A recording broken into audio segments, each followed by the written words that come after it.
Okay, welcome Casey and Sophia. Hello. Hi. Hi. Please tell everybody who you are and what you do. I'm Sophia. I play bass in Final Girls. And I'm Casey, and I do vocals for Final Girls. Nice. Um, all right. So when did each of you first realize that you loved rock and metal music and you wanted to be a part of creating more of it? I grew up, my father was a musician, so I grew up kind of like always around like punk and old school metal. My dad was always playing glam in the house. I'm like super into glam as well. But I was always like my first concert I think was like a Kiss show. I've been to like a million rock and metal shows. So I've kind of always just grown up around it. And naturally, I wanted to play heavier music when I started like picking up different instruments. I started playing guitar when I was super young, but I picked up the bass around my sophomore year in high school, and I was like, why haven't I been doing this the whole time? This is so me. This is my thing. Mhm. And then I was like, yeah, I need to play bass in a band. So that's kind of where it all started for me. Nice. Yeah, I can relate to like bass being the instrument. It is like singing thunder. So, Yeah. um, tell us, Casey, about when you realized that this was something you wanted to do. My story probably isn't as streamlined as Sophia's. I never had rock and metal in the house. I'm Puerto Rican, so I listened to all sorts of genres, including like Hispanic genres such as like bachata, merengue, reggaeton. I also listened to pop music. I was also really into R&B and hip hop when I was younger. So I didn't really start to get into rock until I started watching WWE around the time I was 12. Because at that point in, I guess, WWE history, a lot of the intros for the wrestlers were rock and metal. And I was like, oh, these wrestlers are cool. This music's cool. I love this music. And then from there, it just kind of snowballed. I started getting into things like metalcore and symphonic metal and power metal and um, other types of genres of rock too. I love Linkin Park and Evanescence. So like that era of music is very important to me as well. Um, but I would say definitely around the time I was 12, that's what started it. And I loved um hearing people do harsh vocals. So around the time I was like 16, 17, I decided that I wanted to learn the technique, and it took time, but here we are. That's really cool that it was sparked from WWE. I feel like some people have also been inspired from watching skateboarder videos and the music that goes with those. Yeah, and like the punk culture that's super huge, like skate punk and all that. And Tony Yeah. Hawk's are a very, very crucial turning point for a lot of people as well. Yeah, I wonder if we can like usurp some other like sport and like just start playing all this girl metal and girl rock during it. Oh, yeah, that would be cool. Like, I'm sure that roller derby's already covered. Maybe like falconeering, like every time you see a falconeering video and the bird takes off, like a heavy metal song starts with female vocals. That would be cool. Um, okay, so if Final Girls were a movie soundtrack, what would the movie be about? Ooh, that's a good one. I honestly, Casey, just feel like it would be like the Arachne video. Yeah, it would definitely have like an all-female cast. At least for the protagonists. And I think it would definitely be along the lines of the Arachne video where these women um are kidnapped by a killer or a really mean guy that has nefarious intentions. Hmm. And they flip the script on him. Yeah, I totally think it would be like, oh, like a Final Girls movie, but the Final Girls would end up being the killers. I think that would be like that's totally up our alley. We try to like make mini movies within each song, and we released our first music video a couple weeks back, and everybody was like everyone was like really shocked. We did like a whole theatrical kind of music video, and we wanted to make it really like a mini horror movie in the video. So I just think that if we had a movie, it would just be like that. That's awesome. It sounds a bit like Death Proof. If you guys have seen that one. Like, I think so, no. oh, girls are abducted by a guy with a metal car that he has outfitted to so that it's death proof for the driver, but it's totally unsafe for anyone else. And he's a serial killer. But the girls, they manage to escape him and his plot, and then they like chase him down in their own muscle car and make sure that he dies a gruesome death. Oh, that's That's cool. awesome. Watch that. That sounds interesting. Yeah, you can watch a movie tonight. So pick that one. And then send me the link to that music video so I can put it in these show notes. Sure. Uh, okay, so if each of you could collect 3 vinyl records of all time, what would you like to have? That's Ooh, hard. that is hard. I have two off the top of my head. Okay. Hybrid Theory by Linkin Park. Probably my favorite album of all time. I'm still hunting that one down, actually. I would say the original Fallen album by Evanescence and Led Zeppelin 1. Okay. Well, Led Zeppelin in there. Nice. Honestly, I have no idea. I used to collect so much vinyl. I something I like to listen to on vinyl a lot. I don't really know why. I guess it's just like the idea of putting something down and listening to the whole album all the way through. Like if I'm cleaning my room or if I'm just like doing stuff around the house. I really like to listen to movie scores. I don't know. It's like Hmm. kind of, yeah, kind of like funny. But I have this would have been like my dream. It was like one of my um most sought after records, and I finally got it. It's the score to Edward Scissorhands, and I have that one on repeat all the time. I think Danny Elfman is awesome, and he did a great job on that movie. So that was definitely one of them. Maybe an album I've been super, super into like the past year. It's a Slam album, Molesting the Decapitated by Devourment. That album is like perfect top to bottom, and it's like super, super heavy, and that's like the heaviest album ever in my opinion. And I don't really know. For another one, um, I guess just those two. I can't really, nothing else comes to mind for me. Okay, pretty wide range on that. That's Danny Elfman and the heaviest album of all time. If you could play your next tour with any 3 bands alive today, who would you choose? And is there any festival that you'd like to play most of all? I think the festival question's pretty easy. I think Wacken is like top tier. We kind of have to do that now because we made it so close to being the USA band that got to play there. So like we kind of have to just we kind of got to do it eventually now. So Yeah. Oh yeah, tell the story about that. How did that go for you? What was it like? I saw like an ad that was like, oh, there's this metal battle of the bands type thing, and they were hosting it at this venue we frequent often here in New Jersey. And I was like, okay, I'm gonna enter us in this. Like, we probably won't get far, but let's do it. Because I was like super early, early final girls.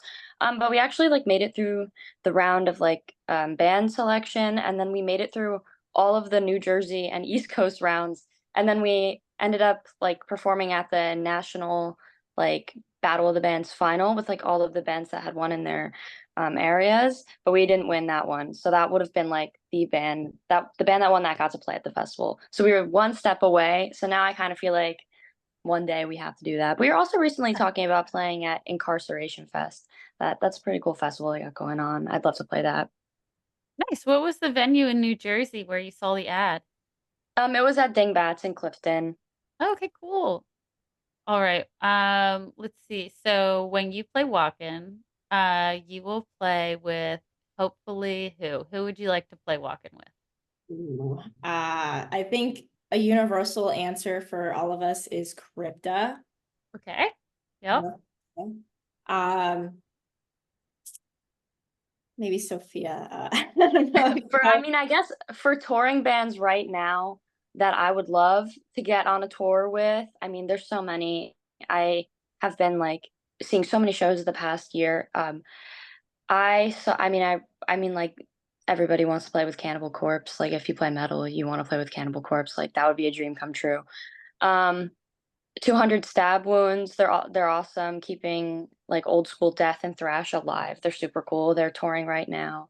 Um I saw you had Sam on from Frozen Soul. I would love to play a show with Frozen Soul. They're like so awesome.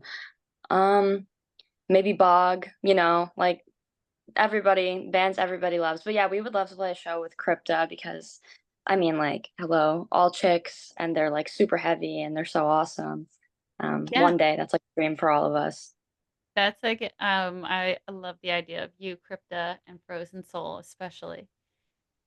I'm biased. Yeah. Okay, so looking back for each of you, what was a big decision you made that turned out to be a great choice? I don't know. Like in general or like with the band or Yeah, it could be in general, it could be with the band, whatever feels like it was like, oh, that was a good choice for you. I would say not studying music in college because I did a semester of that and I absolutely hated it because I was doing classical percussion at the time. Um, and just my music goals didn't align with like what was in the curriculum. Mhm. So I think learning to just like let go and just just take the L during that semester, I think was the best choice for me at the time.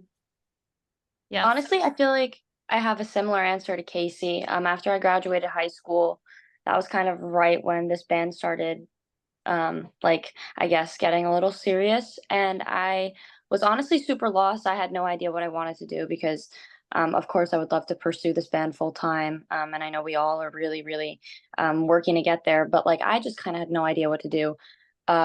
I didn't know what I wanted to study. I felt kind of lost, and I actually opted for online school, which is something I never ever considered like while I was in high school. And it ended up being such a good choice for me because I can still like go out, play shows, come to rehearsal, and I just get my school done whenever. And it's a great it works really well for me. So I get to do all my band stuff, have fun, play gigs, and school on my own, at my own pace, on my own time. I love it. The priority on the education serving you. Both of you. Love it. Okay, so each of you, what is your favorite stage wear and your favorite piece of gear? And gear doesn't have to be like a specific cable. It could be like, I need gel insoles in my shoes so I can jump around or something like that. Yeah, shoes with supports. I would say, yeah, because that makes a huge difference because I'm a very active front woman. So it's important for me to keep the energy up. So I would definitely say my comfy sneakers. Casey always jokes about like how she's gonna make a shoe brand for like metal singers, metal front woman. Yeah, Yeah. Got her. need something cool but also comfortable. I'm still trying Mhm. to find a shoe like that. I have new rocks that are like cutting it too close. With the insoles, they're fine, but without them, they're just kind of brutal. But yeah, I would say my comfy sneakers. I always say that once I have my sneakers on, it's over. Everyone's getting wrecked. um, and then as far as like I guess like the cosmetic side of stage wear, I have like this moto suit that I wear sometimes. It's like black and green, is from Amelia, and I always get compliments on that all the time. A lot of people say I look like Shigo. So that makes me happy. Well, I can't wait for you to make the sneakers that match that. I've had a lot of guests come on, especially guests in hardcore, who emphasize how important it is to take care of your feet because it affects your spine. And when you're like in a tour van or something and you're sort of like sleeping like this, like that only makes everything worse. So, yeah, can't wait to see what kind of shoes you're gonna make. Oh And yeah. yeah, so what about you, Sophia? I guess like for gear wise, like bass gear, I mean, it was my dream bass. I mentioned before earlier that I like kind of was raised on glam metal. And I always was like kind of like obsessed with Nikki Sixx's Warlock bass. So when I first started working, I searched and searched and searched and saved up to get myself one of them. And like Warlock guitars are really popular, but Warlock basses aren't as popular. And a lot of the times, like the cheaper model would pop up, and I was specifically hunting for this one model because it has a different headstock. It's so cool. It's called like the Revenge model, and I Hmm. found it one day. I bought it on Reverb. I got so happy. I got so lucky. It was a great deal, and I was like, "Oh my God, instant buy." And then a couple days later, I was like, "Oh, why hasn't this shipped yet?" And I started like freaking out like a week and a half later, same thing. And the guy messages me. He's like, "Hey, when are you gonna come pick this up?" And I was Oh, like, okay. I was "Oh, worried that it it was wasn't there. pickup only." So this guy's in Arizona and I'm in New Jersey. So I started like messaging him really quick and was like, "Please, can you ship it? Please, I'll send you like 100 more bucks. Please, can you ship it?" He ended up shipping it to me.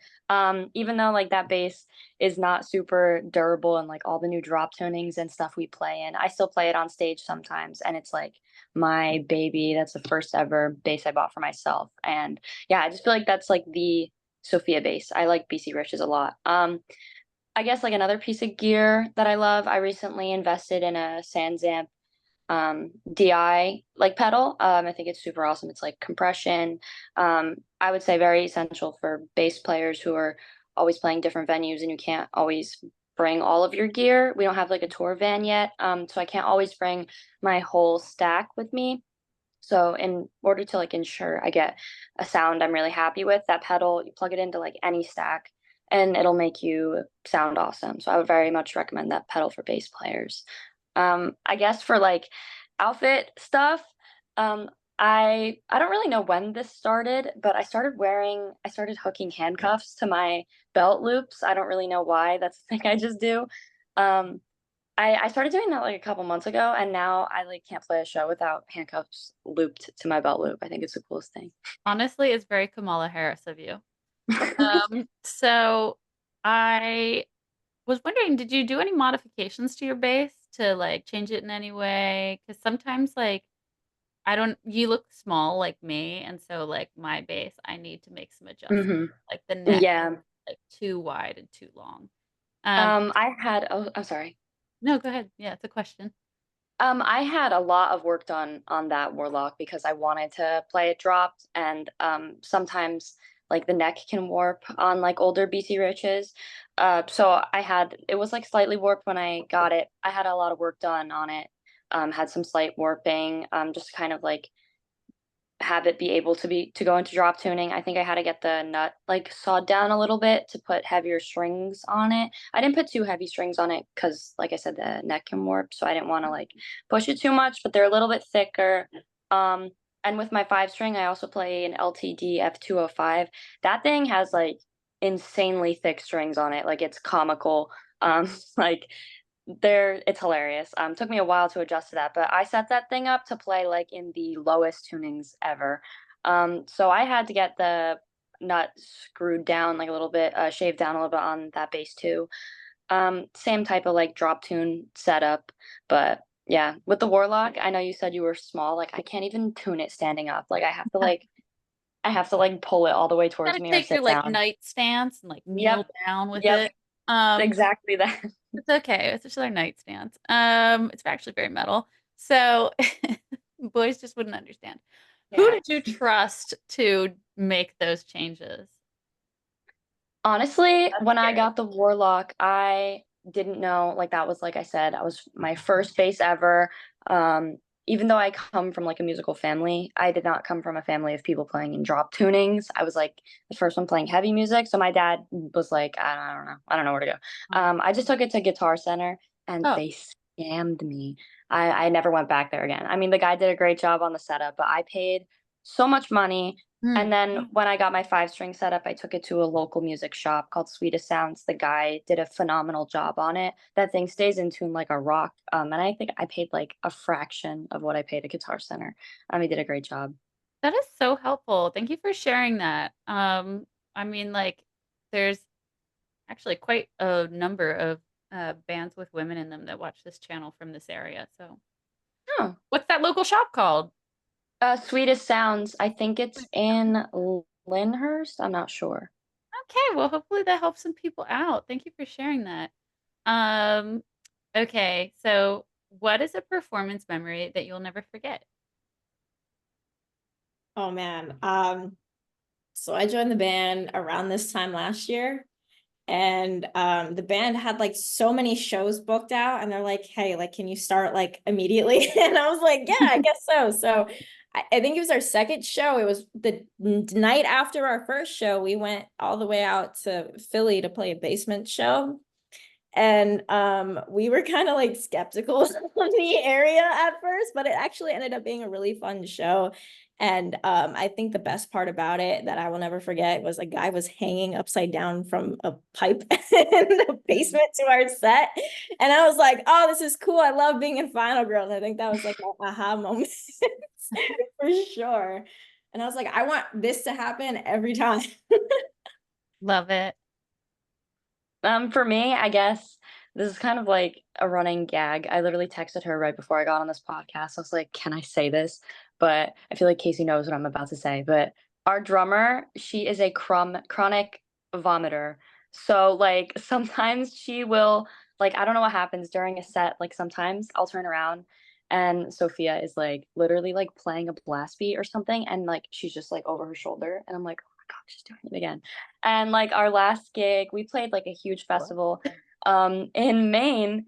And I think this happened just it's only happened like a few times, not that much. But we just all kind of joke about it. And like Sophia is a powerhouse and she like literally like I didn't even notice it was happening. I thought she dropped a stick and it was like nothing even happened. And I turned around after the set and Casey's like, can we start the next song? And I was like, Case. But she's like a powerhouse. I don't know. But that's always like a crazy moment. Sophia's so awesome at her job. Like I don't even notice it's happening. I guess like a nice moment for me in the band was when I don't even remember what show it was, but just like when I looked into the crowd for the first time and I saw people singing our lyrics, I remember that was like such a cool thing for me. And I was like, wow, people actually like it. So that was like super affirming and really cool to see that people had like went out of their way. Or like when people post covers of our music, I think that's like the coolest thing in the world. And it makes me so happy. I know it makes everyone else really happy too. Yeah, your lyrics, I really appreciate, especially Lady M and the little Macbeth incorporation in there. And I'm the only one who can save me. That's a great line. I also love that you used a Vincent Price sample to open Kill Him Now. Yeah. Appropriate choice. Really good. Um, okay.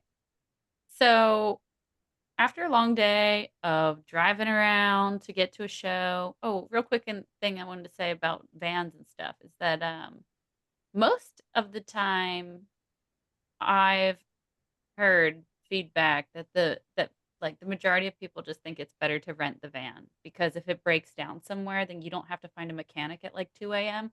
They just are like responsible for sending you another van. And then you don't have to like maintain it all the time in between using it. But I don't know, just something I heard out there. So long day in the van, band practice, writing, rewriting, coming to an interview. How do you like to take care of yourself after one of those days? Mm. So I have an amalgamation of passion projects. um, I'll always say that I'm a visual artist before I am a musician. Sorry, Final Girls, but I think the way that I relax from Final Girl stuff is just being able to work on my art.